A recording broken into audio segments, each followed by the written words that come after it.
It's the Full Court Press with Eric Franson and Jason Walker. Welcome back to the to the show that we're doing right now. Following the local teams, breaking down the biggest games with in-depth analysis and team interview. Join the show by calling into 435-752-1069 or text 435-339-0321. It's the Full Court Press. Sproles, Enzo, yes! Caught! Touchdown! They did it!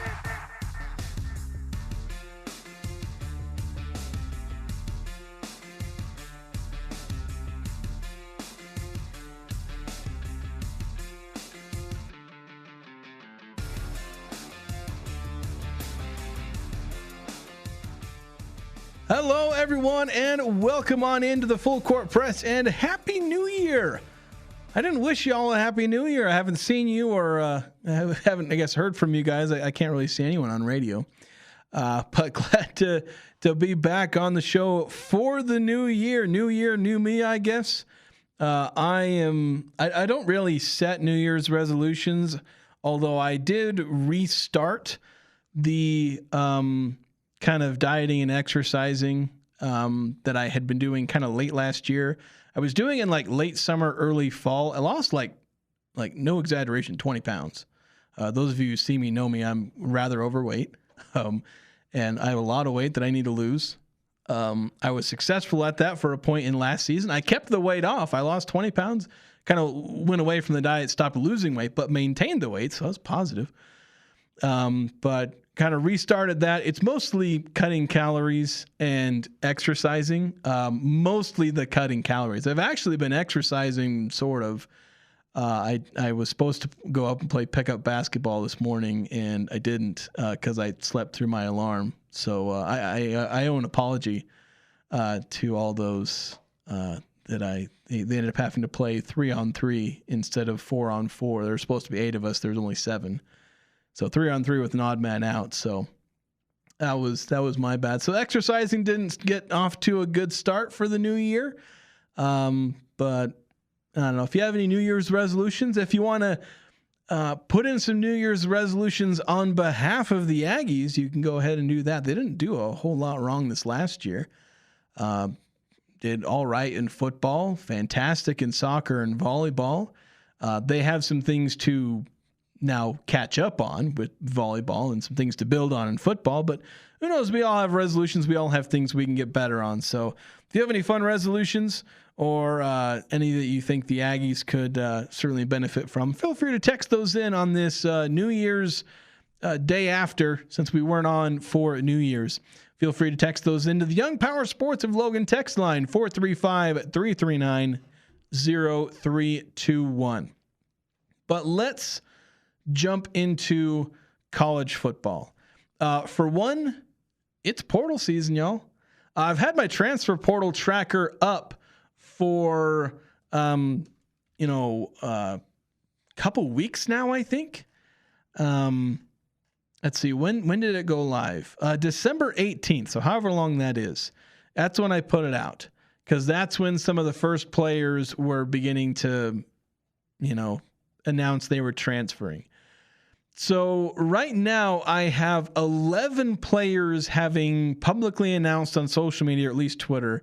I am not nearly as active on Instagram as I kind of need to be able to track all these players on Instagram. But I have 11 players that one way or another I found out that they are transferring. Well, one way or another. It's pretty much all social media. I'm not stalking these kids. Carl Nesmith, the outside linebacker, EJ Fisk, the corner, Carlos Orgillespie, the wide receiver, Carter Brown, kicker, Braden Pagan, obviously the most notable one, Abe Jaeger, I'm not sure how to pronounce his last name, the corner, Noah Flores, another corner, Corey Thompson, and wide receivers, Gio Kafensis, safety, Derek Jameson Jr., the running back, and then most recently on December 29th, Tanner Rinker announced he was entering the transfer portal. The Aggies' starting place kicker, and for much of the season, primary kickoff specialist. So that comes out to 11, essentially 2 starters, or like 2.5. Noah Flores started some games. But I'd say at this point, you have 3 players who played notable snaps. Tanner Rinker technically played 77, but, place kickers are only going to be playing a handful of games. So he kicked 18 field goals for the Aggies. made 13 of them, and obviously kicked all the PATs. He missed 2 on the year, and I think both of them were blocked. So I don't think he ever. Well, no, he missed 1 PAT. He missed 1 PAT on his own, and he had 1 blocked. So those were his misses there. So the Aggies have lost 3 notable players to the portal. 1 a star wide receiver. 1 Noah Flores started like 3 games and he played 450 snaps. I think 350 on defense, and then like another 100 or so he was on like kickoff coverage, punt coverage, things like that. So he played a pretty large number of special teams. So you lose those 3 guys, the guys that are playing, the guys that are contributing. So you've lost those guys. But as of yet, not a critical volume of losses. There are going to be a lot of losses in graduations. You're losing Noah Avenger, Gabe Iniguez, John Miller, Ike Larson. They're losing a lot of guys to graduation, but the portal, they're mostly managed to maintain that so far. We're going to see how many players put their name in the portal going forward. The window is open, I think, until like January 15th. So there's a lot of guys. Of course, most of Utah State's players have had a long time to think about this. So I don't know if the Aggies are going to lose a ton of players to the portal, because most of the players who are going to want to do it, they're going to have done it already. Already announced it. So this could end up being actually a somewhat uneventful portal, but I don't want to say that with definitive certainty, because the Aggies are going to lose some more key guys to the portal. They are definitely going to lose more than 20. Like, they're at 11 right now, double that, and that's your minimum. But is it 22-ish guys that are like the same ratio we have now, where 3 of the 11 were guys who like played at all? Or is it going to be like 10 of the 22 or so that were playing a lot? That kind of ends up being the difference for the Aggies in terms of how bad is the portal. Is what's the ratio of starters, rotation players, to the guys who probably weren't going to play anyway. They get, basically counseled out, so to speak, told to leave, essentially. 5338 with a pertinent question saying, has Bronco lost any assistance from his staff? None that I'm aware of so far. I did notice that with BYU losing, they lost Jay Hill, and then Jason Beck is leaving as the offensive coordinator for Utah. I saw one writer. It was Josh Furlong, I think, KSL's Utah beat writer, one we had on the show last year, actually. He put out a list of guys who could replace Beck as offensive coordinator. I wondered if Kevin McGivern would make it on that list. He did not. I don't know if Josh was, saying like, is he an insider there where he knows exactly what the candidate list is? I don't think so. It could be, but that's kind of the one position coach that I would say the Aggies are probably a major threat to lose. Other than you can just have turnover at a lot of these other positional coaches, and I don't think the Aggies have any positional coaches that are completely indispensable. And Bronco has a really tight-knit group of assistants. They follow him everywhere. And so I think Bronco's staff is going to stay very largely intact. 533 also noting that same text. So, by the way, there are literally dozens of fans at the Liberty Bowl game in Memphis. Yeah. I need to go. I saw something earlier today where ESPN was putting out some numbers where they were saying a bunch of bowls had some of their best TV viewership either in a while, or I think in one case it was like the Pop-Tarts Bowl. Like, they got an average viewership of either 8.7 or 9.7 million. Either way, it was like the most like non-playoff bowl, or at least non-playoff, non-New Year's Six, like since forever. I think like a decade, essentially. A lot of people watched that. There were a lot of bowls that had some of their highest viewership in a while, and a lot of decent TV numbers. And my first thought was, okay, how many are attending? It's like, is the viewership, TV viewership is up for some.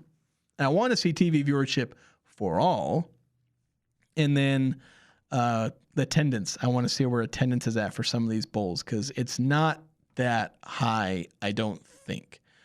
We'll see. I need to go double check. It's a project. I started it today. I was creating a spreadsheet and I was like, oh gosh, this is going to take me like weeks. And the Bulls aren't even over yet. But who knows if ESPN is, if their numbers are any indication, at least they're willing to put out, bowl season may not be as dead as we think it is, even if the players and coaches don't seem to, with their actions, indicate that they really appreciate bowl season. 9-5, kind of back to the topic at hand, asking how many players are graduating for Utah State. I need to double check that. I was going to go back to my roster spreadsheet that has everyone's like amount of eligibility left, and I need to start kind of transitioning it from 2025 to 2026 and start figuring out exactly how many players are graduating. But just like thinking off the top of my head, start with the offense. I don't know the starting defensive depth chart as well as I know the offensive one, but so you're losing Pagan, you're losing Brady Boyd, you're losing Kahanu Davis, you're losing Bryson Barnes, obviously Miles Davis, Trey Anderson, and Jake Eichhorn, Brock Lane, Josh Sturzer. So like 10 guys across all positions. Just off the top of my head, I'm probably forgetting somebody. But of the, you'll have 15 to 20 guys that are playing regularly on offense, and you're losing probably 10 to 12 of them to graduation. Or, well, I included Pagan in there. He's transferring. So that's you're losing Jacob Conover too, your backup quarterback. So you're losing a lot of guys like Javen Jacobs. You have 3 interior offensive linemen returning. They may end up in the portal though. So it's entirely possible. Actually, this may be worse than I was thinking now that I'm actually going through it. And you're going to have an almost entirely new offense. You might have more of a new offense this next year than you did last year. So there you go. Live reaction for me, as I didn't think it was that bad. On defense, I think if you can hang on to some guys, I can't remember if Bronson Olivau's in his last year. I can't remember if this is his last year or if he's got one more year. But you've got some developing guys in the front 7. You lose John Miller, you lose Gabe Iniguez, but if I remember correctly, I think Will Holmes, he's a guy I think has more time. Maybe Bronson Olivau. I need to double check on him because he's a guy that can continue to develop well. But even then, you got the freshman Chris Joe. Like he's a guy that can continue to develop. You got some. There's some younger guys in the secondary. Not a whole lot of them played, but because there were a lot of seniors playing. But there's still some guys who can develop there. So the Aggies are graduating a lot of players, but I think that the remaining starters who can return probably are going to return. I don't know how many of them are going to transfer.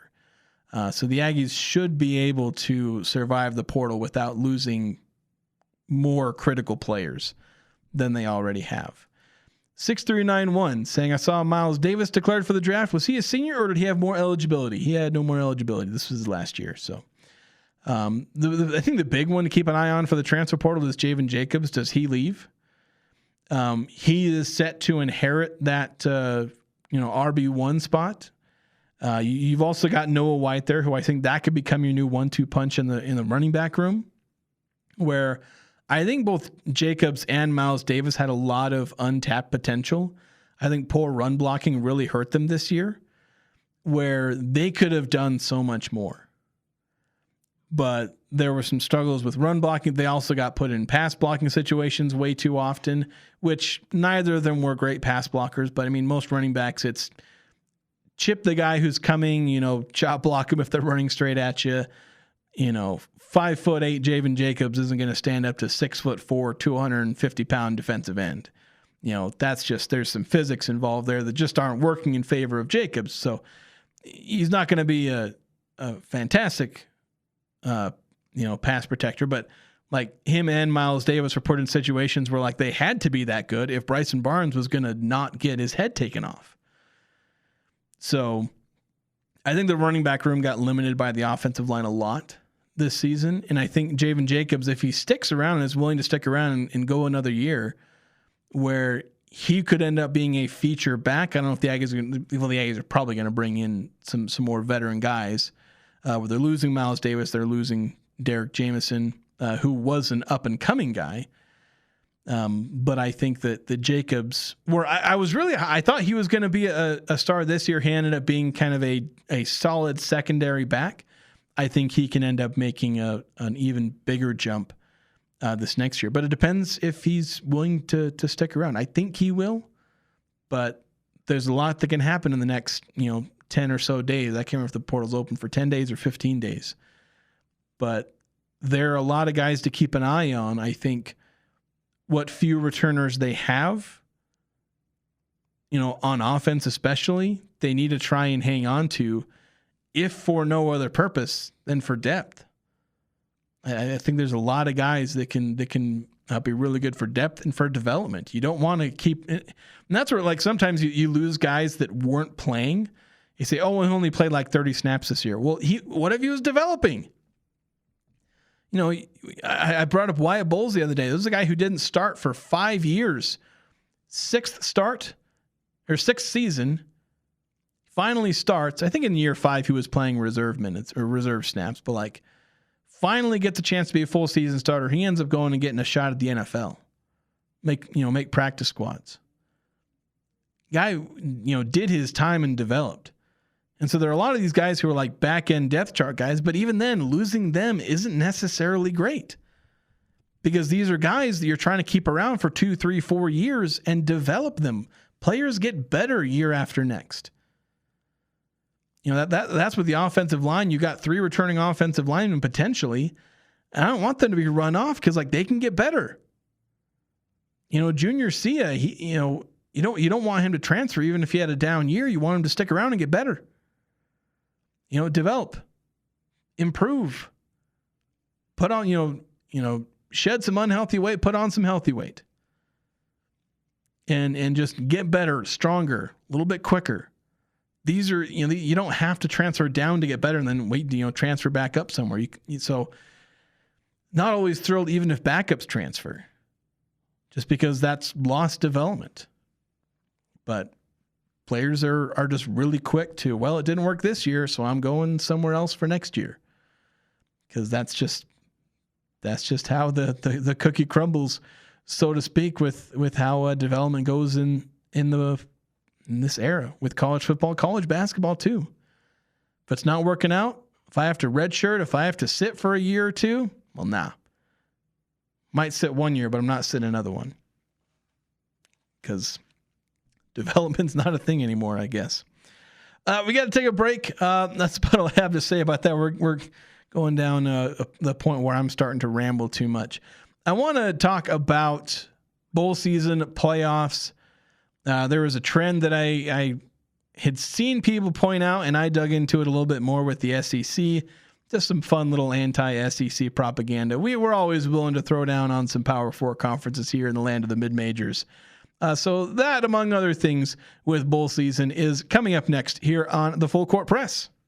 Adams Wealth Advisors tailors your future with expert in-house help. You need a CPA? No problem. Legal help? They can do that. And of course, certified financial planners with years of experience watching over every move. This is Craig Adams. At Adams Wealth Advisors, we are here to help you receive peace of mind whether you've done a lot of planning or a little planning. Count on our team at Adams Wealth Advisors for honesty, professionalism, and integrity. Visit AdamsWealthAdvisors.com or call 752-1702 to schedule a time with an advisor today.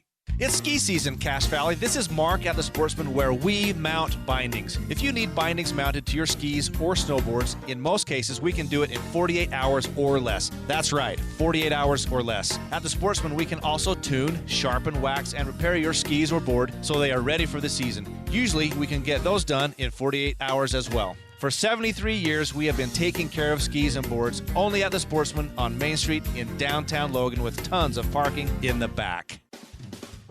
It's cold outside, but you can keep warm inside with a quality-built, super-efficient York furnace. Count on a furnace from York because it's backed by the strongest warranties available. Call Advanced Heating and Air Conditioning, your local York dealer, at 752-7272. Online at advancedheating-ac.com. We're not comfortable until you are. Advanced Heating and Air. Over the past few years, strong and crazy weather patterns have battered various parts of the country. Northern Utah and southern Idaho are not immune from its share of wild weather. Be prepared for power outages with a Generac backup generator from Golden Spike Electric. They are your local source for Generac sales and service. Generac keeps you in control when bad weather strikes. Golden Spike Electric, powering your peace of mind. Online at gsegenerators.com or call 257-3016. They also service other models. I was in the hospital with my son for 18 months. When he got injured, I wasn't prepared, but I knew I had to be strong. When I was told about John's injury, I was in complete shock. I just remember rushing into his room and giving him a big hug and letting him know I was there. These veterans and families are just a few of the heroes we serve at Homes for Our Troops. For thousands of severely injured veterans, everyday life is filled with barriers. It was really the little things throughout the house. Counters that you can't roll up to. How to drag my wheelchair down steps. I want to help, but he is so determined. At Homes for Our Troops, we build specially adapted custom homes with features like wheelchair access, roll-in showers, and automatic door openers that allow them to function independently and focus on their recovery and family. This house is freedom. It's hope. It's a new beginning. This house has given me my family back.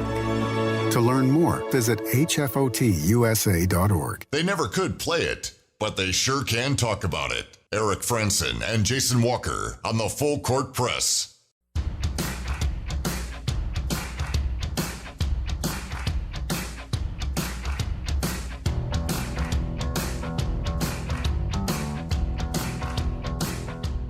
Feel the love with Mountain Valley Heating and Air, 753-5170, providing the comfort you deserve. Mountain Valley Heating and Air Conditioning is dedicated to premier HVAC services, providing installations, repairs, and comfort, heating, cooling, and maintenance services, all that. For all that, call 753-5170, again, for residential and commercial HVAC services or HVAC. I'm not sure which it's supposed to be. I already managed to mispronounce the brand Climb on air multiple times. So who knows? I say it both ways. I like how I used to say the NET instead of the net rankings. But shifting our focus over to college football. Fun weekend of college football. Some good games. A lot of entertaining football played, which it can be a bit of a rarity in the college football playoff, where there have historically been a lot of blowouts. But we got some good games. Ole Miss, Georgia was a really fun one. Was watching that one last night. And as one of the texters pointed out, there are literally dozens of people at the Liberty Bowl. Perhaps justifiably, it's a 28-7 blowout in favor of Navy right now in the fourth quarter, so we're not getting much out of the Liberty Bowl. Still, there have been some solid games played, but also some blowouts. And I want to real quick note that, look, there have been blowouts, some pretty bad ones. 35-point blowout, Indiana just absolutely tarring Alabama. You also had Oregon shutting out Texas Tech 23-0. And it's just, Miami beating, it was a 7-point game, 10-3. But then, just overall, there were some actual blowouts and teams not, living up to their playoff billing. And it's like, all right, when people saw the scores of Oregon and James Madison in Ole Miss against Tulane, they're like, oh, the group of five doesn't belong. See these scores? They're getting blown out. They don't belong in this game. There shouldn't be any group of five teams. It's only a charity case. They're only there to avoid litigation. Full-on media propaganda blitz. And I mean propaganda in every sense of the word. It was straight up propaganda. And why is it propaganda? Because it deliberately omitted the facts. Something I pointed out largely in jest, just noting that there are a lot of blowouts. That's why I've often called the college football playoffs not a very good playoffs. I'd say it's the worst playoffs in terms of entertainment value. The most entertaining thing about the college football playoff is watching people melt down when their team doesn't get in. Like, social media interactions between teams is more fun than the actual on-field action half the time.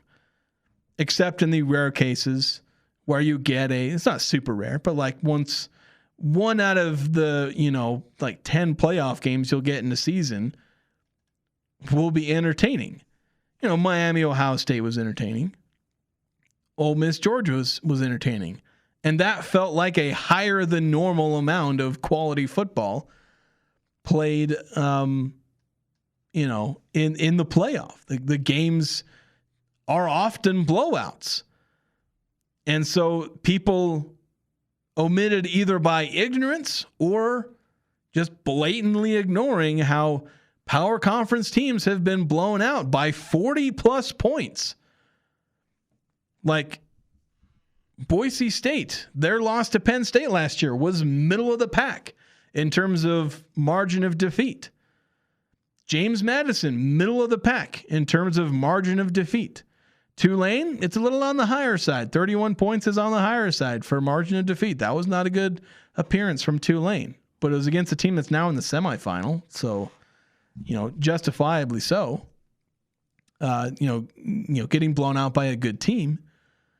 But when it's Alabama that gets blown out, well, no, we're not going to say, oh, the SEC doesn't belong.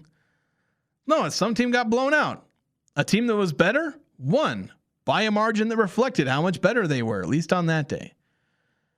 But you get the power conference bias, the charity cases and all that. And that's kind of the world we live in right now. 9-15 saying Tulane scored more points in the playoffs than two power teams this year. I think that's true because Texas Tech, they scored fewer points than Tulane. They scored more points than did Texas A&M play? Did they get a bye? No, they were in the first round. They lost to Miami. So of course that was a 10-3 game. So at least they were competitive more in that game. But this notion that the group of five doesn't belong because you point out these blowouts. Well, look, they're living up to the standard where there are just a lot of blowouts. Like in college football, there are usually 3 or 4 teams that are just better than everyone else. And the job of the playoffs is to find those 3 or 4 teams. Because you get these blowouts. Ole Miss and Tulane, like Ole Miss was just better. Oregon's just better than James Madison. But Oregon is also just better than Texas Tech. Indiana is just better than Alabama. Like, that's what we have. We have teams that are just better than the others. Like 2019 LSU, they were just better than everyone else. And, sometimes there are 2 teams that are really closely matched once they get to the final, but we've also had a lot of championship blowouts. The job of the playoff, and I'll go back to this rhetoric, the job of the playoff is to get all of the teams that deserve to be there. And then you're going to, you got to have a wide net to be able to get all those teams. So you're going to get all the teams that deserve to be there. Ohio State, Indiana, Georgia, Ole Miss, Texas Tech, Oregon, like all these teams, like basically like your top 6 or 7-ish. I'm not going to draw a definitive line, but your top 6 or 7-ish teams, those are the teams that belong. They deserve to be there. They have earned the right. Much like in the NCAA tournament, like your top 20, 30-ish teams deserve to be there. The rest, they don't deserve it, but they got in. Did Alabama deserve to be in the playoff? No, but they got in. Did Miami deserve to be in the playoff? No, but they got in. And, they belong there by what they're doing so far, which is why you cast that wide net. Did Miami show it in the regular season? Maybe not, but you cast that wide net, and what do you know? They were better than we thought they were. They beat Ohio State, and they're going to get a chance at Ole Miss. They beat Texas A&M. They're proving it now. You cast a wide enough net, and they showed it. Could that have happened with BYU? Maybe.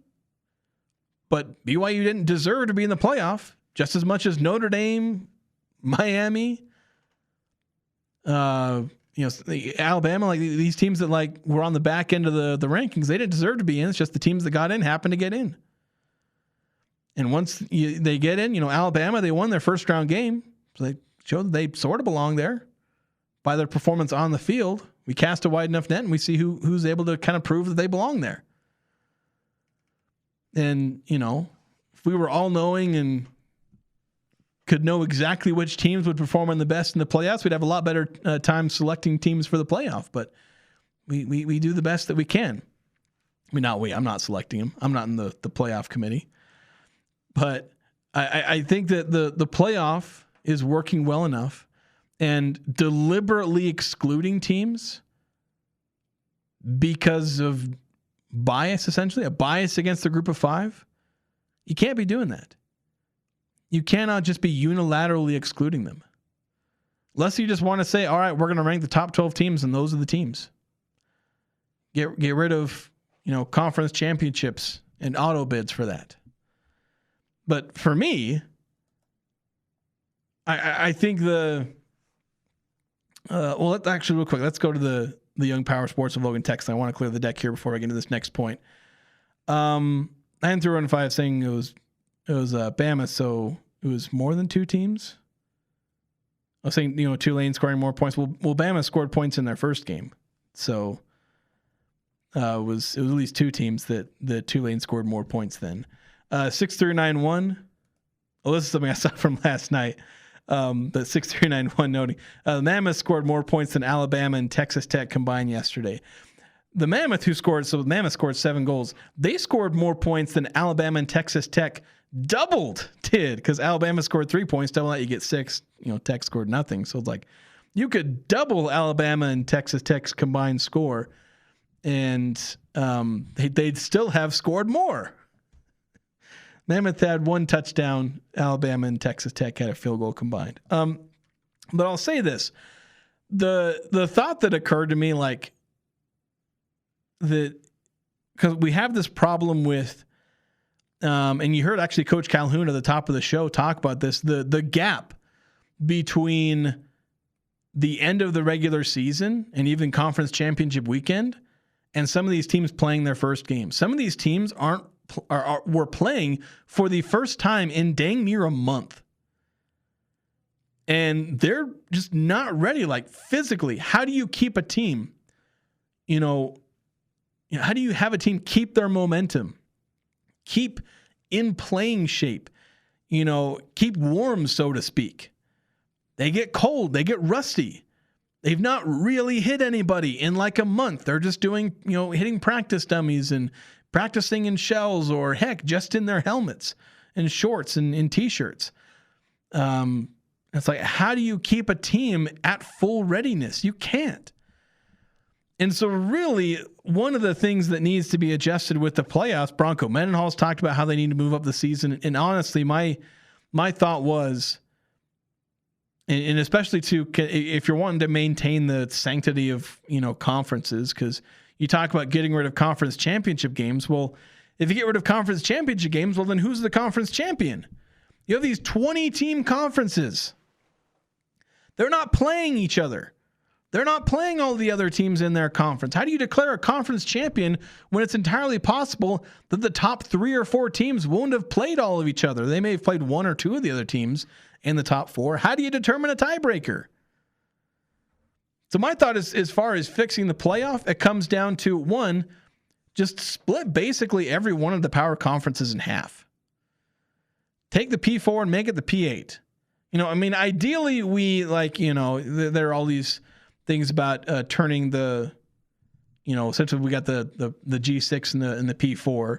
Take those 10 conferences, split it evenly, maybe make 12 conferences, who knows? And, you make them strictly regional. That's the ideal, in my opinion. But since we're not going back to that, it's split the power conferences in half. If you have to just make a division, then do whatever. But Have the, was it 20 teams in the SEC or is it 18 or 20? Like, turn into a 9 or 10 team conference. Everybody plays everybody else. Whoever has the best record or whatever tiebreaker, because it's a lot easier to do tiebreakers once everyone's played everyone, have basically a regular season champion, and that team gets into the playoff. Every team that wins their 8 or 9 team division, I guess 9 or 10 team division, you play either 8 or 9 conference games, depending on the size of your conference. You play everyone in your division or your conference, whatever you want to call it. And whoever ends up with the best record by tiebreaker or just by overall record, that team gets the auto bid into the playoff. No conference title games, no nothing. Because it just ends up being a waste of a week. And you end up having these stupid conversations of, does a team have to drop because they, lost in the conference title game? BYU fell in the rankings after they lost in the conference title game. Alabama didn't. And you had guys being 100% hypocrites, Kirk Herbstreit, in the same dadgum breath saying Alabama shouldn't drop because they lose in the title game, but if BYU loses, they might drop. So just get rid of the conference title games. Have, it's like with the NFL. The NFL doesn't have division title games.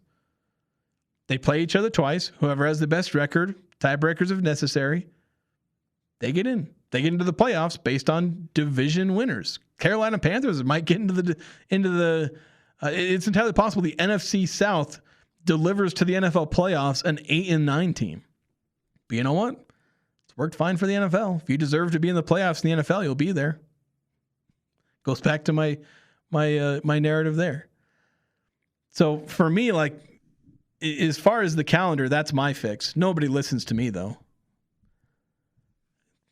Nobody probably should, to be honest. I don't know if I have the greatest ideas, but to me, that would be, as far as not rocking the boat too much, that would be rocking the boat quite a bit, but get rid of conference title games and just create a few more divisions.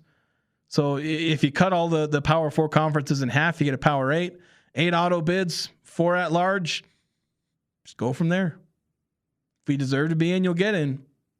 That's just the way I think it should be. Just because you have conferences that cannot efficiently deliver a conference champion. You have an entirely redundant conference championship weekend. Nobody actually cares about winning the conference championship anymore. It's a nice, wall ornament. But the real prize is the college football playoff. And you have teams that are almost okay losing the conference championship game so long as they don't drop in the college football playoff rankings. That's their biggest concern about losing the title game is, do we drop in the rankings? Not the crushing defeat of losing in the conference title game. So there needs to be a serious fix on how we determine conference champions in auto bids and whatnot. We got to take one more break, or actually we got a couple more breaks. We're going to take a break here. And we'll talk some more college football. We got some anti-SEC propaganda to deliver here on 106.9 FM, 1390 AM. The Fan, you're on the Full Court Press. This is Garrett with Cache Valley Bank. Life has a way of moving quickly. Kids growing up, students starting fresh, and business owners taking bold new steps. At Cache Valley Bank, we're here for all of it. Whether you're opening your first account, growing your business, saving for the future, or planning what comes next.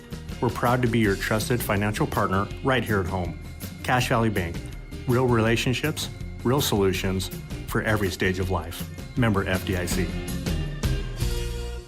Happy New Year! You survived the holidays. This is Jarek at Jarek's Fine Jewelry. Did you meet the family during the holidays? How was that? Is it time to go engagement ring shopping? Valentine's Day is coming, but why wait? Do it now. Bring her in and view our collection of over 3,000 rings. With many of them being our own custom designs, I know we will find the perfect one. At Jarek's Fine Jewelry, we make it special. So come make it Jarek. Jarek's Fine Jewelry.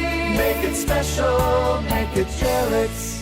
Who do you turn to if you want to change out your wood or pellet stove? Advanced Fireplace and Stove. They were voted the gold medalist for Best of Northern Utah for the 5th year in a row in the fireplace retrofit category. Be ready when the government's next wood and pellet replacement incentives pop up. Advanced Fireplace can help you navigate the paperwork. For more information, call Advanced Fireplace and Stove, 752-7272. Online at advancedfireplaceandstove.com. New news from the Riverwoods Conference Center. All-inclusive pricing is now available for every occasion. Imagine your dream wedding, your daughter's quinceañera, corporate retreats, family parties, business conferences, or expos. Whether you're searching for a small private area, a breathtaking outdoor reception by the river, or an event that accommodates up to 2,000 people, the Riverwoods Conference Center makes event planning effortless with its perfect combination of beauty, service, catering, and now all-inclusive pricing. Visit theriverwoods.com or call 750-515 for more information today. This is Ryan at My Mattress. A few years ago, I saw this sign hanging in a gas station. It said price, quality, service. Pick 2 out of the 3. Now, it's funny, and I did laugh, but at My Mattress, we don't even want to do business unless we can do all 3. Price, quality, and service. We have a 90-day sleep guarantee, 90-day price guarantee, and we will answer the phone if you have a warranty concern. At My Mattress, we deliver, we have financing, we strive to be price, quality, and service every day. Isn't it time to sleep exceptionally? Only at My Mattress. Learning your child has cancer causes an emotional and financial crisis. Often, the best place for treatment is far from home. But with the help of the National Children's Cancer Society, children battling cancer can get to life-saving treatment, whether it's across town or across the country. To learn how we give families hope and give their children the best shot at survival, visit thenccs.org. That's THENCCS.org. Because no family should go through childhood cancer alone. The Full Court Press on Sports Talk Radio, 106.9 FM, 1390 AM. The Fan.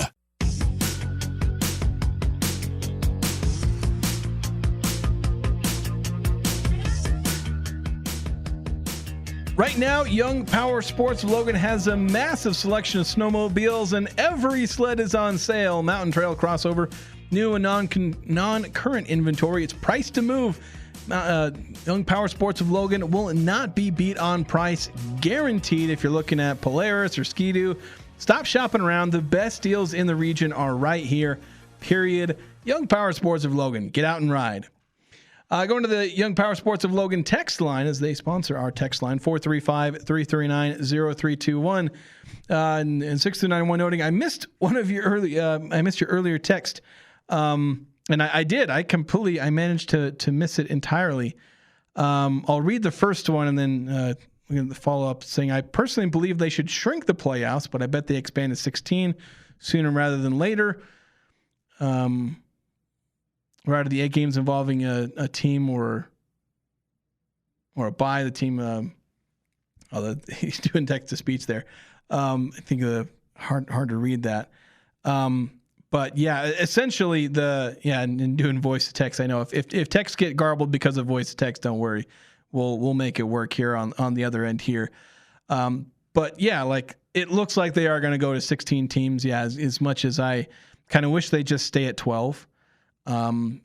16 will kind of be. I don't think 16 will make the playoffs longer by number of weeks, but like they need to move up the season. Like, if it overlaps bowl season, whatever, like just have the playoffs happen sooner. You can't have teams waiting 3 weeks to play their first game. So yeah, just you can't have you can't be looking to expand to 16 games when you can't even get a 12-team playoff right. But they just see dollar signs and they don't care about the rest. 5338 saying conference title games will never go away because of the additional revenue they generate. Yeah, sadly, that's true. Like all these ideas we have, we can fix college sports, but no, because you might get a little less revenue. You know, here's the trade-off. Expand to 16 teams in the playoff and get rid of conference title games. There you go. Makes up for the revenue, right? But no, they want to increase revenue. That's the end all be all. Really quick here, we're going to get to some weekend preview in the next segment. But before we send it off to that, some anti-SEC propaganda. I put this out on social media. Part of me hopes it goes viral because I really want it to get out. But I don't have enough of a following for any of my tweets to actually go viral. But people have been pointing out the SEC's lackluster bowl performance. And I dug into it a little bit more.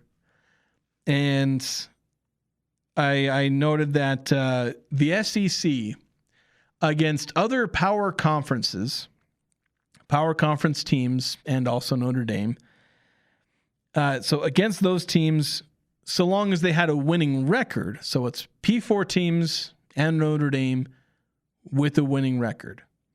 And I think there were like 12.5 of these games or something like that. And this is across non-conference and bowl games and playoffs.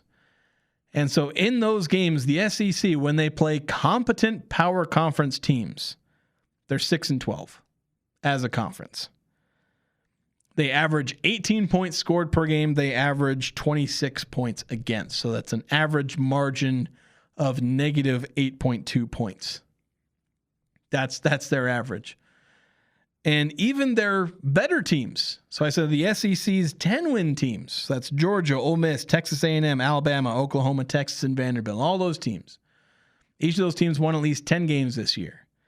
They went 4-4 against teams with a 500 record, power conference teams with a 500 or better record. And those teams in those games, they went 4-4, so they're 500, but they have a negative 23-point differential. So even 4-4, but like negative, they got outscored. So on a tiebreaker, they lose the power conferences. So I think that ends up being pretty funny because we've had this, ESPN blasting this SEC superiority. And there was some justification to it. But it was SEC and then there's everybody else. And it turns out, I think it was 8968, kind of the beginning of the show, or what was it, 9 through and 5? Somebody texting and saying, well, look, once everybody can pay players, suddenly the SEC isn't nearly as dominant. Once Nick Saban, who his whole thing was, I'll get you to the NFL. That was, Kirby Smart's thing too. A lot of these SEC teams where not only do they have the money to pay these guys under the table, but it was, you stick with us for 3 years, we'll get you to the NFL. You'll sit for 1 year. Maybe you'll be a starter in year 2 or some rotation guy. Then by year 3 and year 4, you're a star for our team. You go to the NFL. But now they can't have that monopoly on 5-star talents because everyone can pay everyone. The portal is there. And suddenly the SEC isn't that dominant anymore. Still good, obviously. They got one of their teams into the semifinal. Ole Miss is pretty solid. They got, 4 or 5 teams into the playoff? I think it was 4 at least. Paul Finebaum, the chief SEC propagandist, wanted them to have 6. But the SEC isn't ascendant anymore. They are not the dominant conference. That probably goes to the Big Ten now. 6391 on the text line saying you should do that same exercise with the other power conferences. I'm curious which one has the best record. I wanted to, and I think I will. I had that idea to do that math at like 3:30. So I only had the time to do the math on the SEC. It's important for context. Like, how do other conferences fare when they're in that same equation? Because who knows? Maybe the SEC turns out to be the best. But I think given they went 6-12 against other teams with sub 500 records, I think the power conference will be at least a little closer to 500. But we're going to take one more break. When we come back, we're going to do a weekend preview. What Mountain West games to keep an eye on? Utah State men's and women's basketball in action.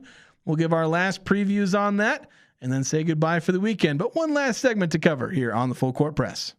Hi, this is Ashley with LSS Insurance. Medicare can seem complicated, but it doesn't have to be. Let us help. We'll answer all your questions and get you specific information that fits your needs. Medicare is not one size fits all. We'll help you find the right coverage for you. Call 752-9493. You can ignore the TV and the junk mail. We'll get you the exact information you need. We will help you access the benefits that are important to you. Call LSS Insurance at 752-9493. Since 1896, S.C. Needham Jewelers has been selling diamonds in historic downtown Logan. Today, you have a choice of both natural and lab-grown diamonds. You'll be impressed with the affordability of our diamonds today. With our international suppliers from Israel, India, and Antwerp, Belgium, we're able to guarantee the best price. Simply magnify our diamonds, select your favorite, and have it mounted in a ring of your choice. Open Monday through Saturday 10 to 7, where Utah gets engaged. SC Needham Jewelers, middle of the block at the sign of the clock. If you're coming to Logan and want a real value near USU, this is it. Say Aggie 79 and stay at the Baum Motel for just $79 a night. Right in downtown Logan, you'll find clean, spacious rooms and the kind of friendly service that keeps people coming back. Free continental breakfast, free Wi-Fi, and seasonal outdoor pool, all without paying big city prices. $79 rooms with Aggie 79 at the Baum Motel. Call 435-752-5220. That's 752-5220 and lock it in today. The Aggies, the Jazz, the high schools, the full court press on Sports Talk Radio, 106.9 FM, 1390 AM. The Fan.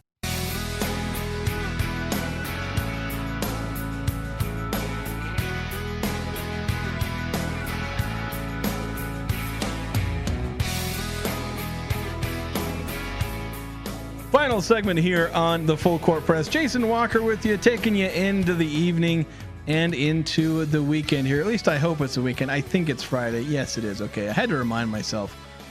It's a weird time of the year where it's like you're not sure what day of the week it is because you got Christmas, then there's a few days, then there's New Year's, and it's just kind of it gets all wonky and it gets hard to keep track of. But I've managed to come into work on the days I am required to come in for, and heck, I'm coming into work even on the days I'm not required to be in for. Keeps happening. That's the life of a sports writer, sports radio guy. I don't know what my official title is. My official title on my email signature is sports content lead, and that sort of makes sense. You have any last thoughts? You can send them into the Young Power Sports of Logan text line, 435-339-0321. Yeah, 6391. When I do the math on all the other power conferences, how they did against basically who had the best record in the power conference when playing each other, especially isolated to those with above 500 records, opponents with above 500 records. So I'll try and get the math done on that. It's probably not going to happen tonight. I got to finish my work on Utah State San Jose written preview, kind of turning all the stuff that I said in the first hour, making sure that all gets into a written form and put on Cache Valley Daily. But to just give a preview of what's going on this weekend, obviously you have Utah State taking on San Jose, 2 p.m. tomorrow in the D. Glenn Smith Spectrum. The Aggies are a 21.5-point favorite on the spread. If you're a betting man, I'm sorry, but and I wouldn't pick basketball spreads anyway. It's a terrible idea there. But that's the first game of the Mountain West slate. And really quick, Utah State women's basketball, they are also in action this weekend, taking on Nevada, as they are in action tomorrow as well. Also 2 p.m., they're at Nevada, they're at Lawler, taking on Nevada. Be a tough, tight game, I think, for them, especially without their star, Leah Gales. Did some put out a story on Cache Valley Daily. They kind of focused almost too much on the fact that Leah Gales was out, but like, the Aggies played well without her. They had players step up, make plays, and that was really encouraging. I was there at the game against San Jose, finally managed to catch some more games of Utah State women's basketball where I need to be catching more of those. But go back with the men's basketball schedule with the Mountain West, the rest of the games, some games to keep an eye on. I don't know if it's going to be the most amazing slate of games. There is going to be one to definitely keep your eye on. And that'll be the nightcap. But you've got Utah State, San Jose at 2 o'clock. At 3 o'clock, UNLV and Air Force. The Rebels are 15.5-point favorites, but who knows? UNLV has about as many quad 4 losses as they do quad 1 or 2 wins. So who knows? They may manage to lose to Air Force. Probably not. They're in the Thomas and Mack. They should be able to take care of that one. Nevada in Fresno State. Nevada, kind of my new team to watch. I put out a video kind of recap of the Tuesday games, and I noted that, and even put out a power ranking on social media, and I put Nevada at number 2, which upon further reflection, I was like, I don't know, was that the right move? But you know what? Other than Utah State, they're playing the best right now. Nobody else wants to seize the day. Boise, I think it's coming close there, but Nevada, they have a win over Boise and over Colorado State. So I've got Nevada as a team definitely to watch. Who knows? Could they be what Colorado State was last year? Could Nevada be that? Of course, Nevada's 10-3. They're not doing that bad. The Nevada are 6.5-point favorites on the road at Save Mart Center, the Save Mart Center over at Fresno State. Wyoming, they're in the pit New Mexico is in the pit hosting Wyoming. I guess Wyoming's also in the pit. Pair of 10-3 teams, but New Mexico 7.5-point favorite, and we'll see how legit Wyoming is. I really want to see just how good they can be, but New Mexico also playing very well. I moved them into my contenders club, or at least I think I did. I should have if I didn't. New Mexico playing. I probably didn't because I lost to Boise. Never mind. I think they fell out of the contenders club actually. They'll probably move back up in there. They're a good team. Colorado State and Grand Canyon, certainly a game to keep an eye on. Grand Canyon got a win in Wyoming, a place that I expect to be tough for a lot of teams to play this year.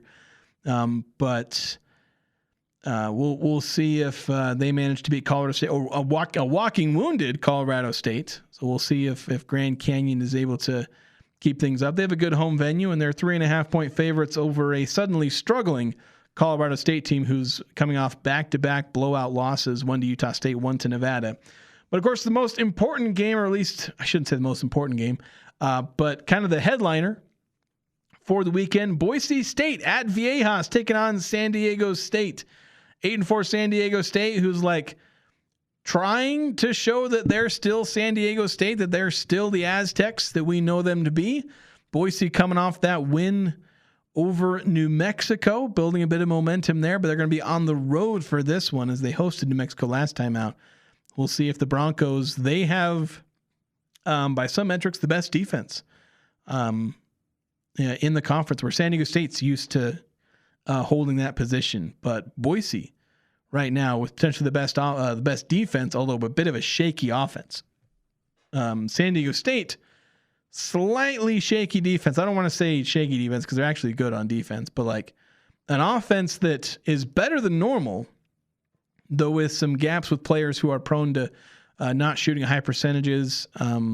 Miles Bird, Reese Dixon Waters. You got BJ Davis coming off the bench. He should have a good performance. But that should be one to watch. I know I'll be having my eyes on it. So that's the Saturday slate for Mountain West basketball.